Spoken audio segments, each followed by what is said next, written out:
जय झूलेलाल। मुंहिंजे चैनल सिंध समाज ते तव्हां सभिनि जो स्वागत आहे। पंहिंजी मिठड़ी ॿोली सिंधीअ में मां तव्हां सां गॾु शेयर कंदी आहियां कुझु सिंधी कथाऊं, सिंधी भॼन, दादीअ जा घरेलू नुस्खा। सावण जो महीनो अची वियो आहे। सावण जे महीने जो पहिरियों सूमरु 22 जुलाई ते थींदो ऐं सावण जो अंतिम जेको सूमरु आहे 19 अगस्त ते थींदो।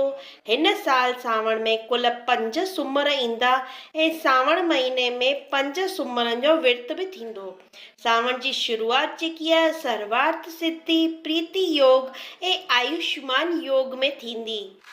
सावण जे महीने में सूमर जे ॾींहं जो विशेष महत्व थींदो आहे। सावण जा सूमर मनोकामना पूर्ति करण लाइ कया वेंदा आहिनि। हिन ॾींहुं भॻवान शिव जी पूजा अर्चना कई वेंदी आहे, जेकी कि असांजी सभी मनोकामनाऊं जेके आहिनि पूरी कंदा आहिनि। मान्यताउनि जे अनुसार माता पार्वती ऐं भॻवान भोलेनाथ जी आराधना करण सां सुख समृद्धि जी प्राप्ति थींदी आहे।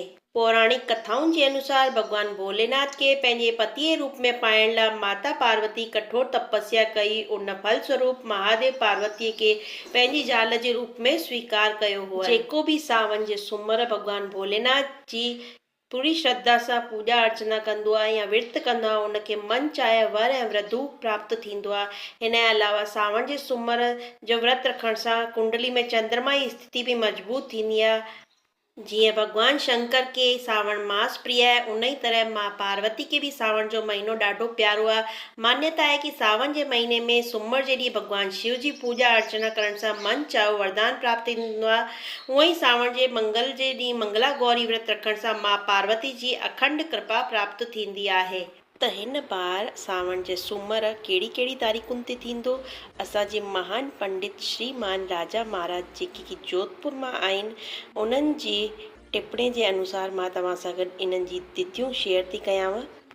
22 जुलाई सूमर जो ॾींहुं पहिरियों सावण जो सूमरु ऐं उन खां पोइ 29 जुलाई सूमरु सावण जो ॿियो सूमरु थींदो।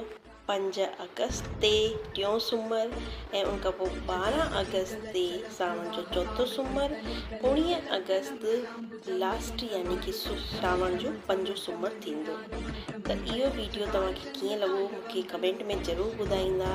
सभिनि सिंधियुनि भाउरनि भेनरुनि सां गॾु हिन वीडियो खे शेयर कंदा। वरी मिलंदासीं नए वीडियो सां। तेसिताईं जय झूलेलाल।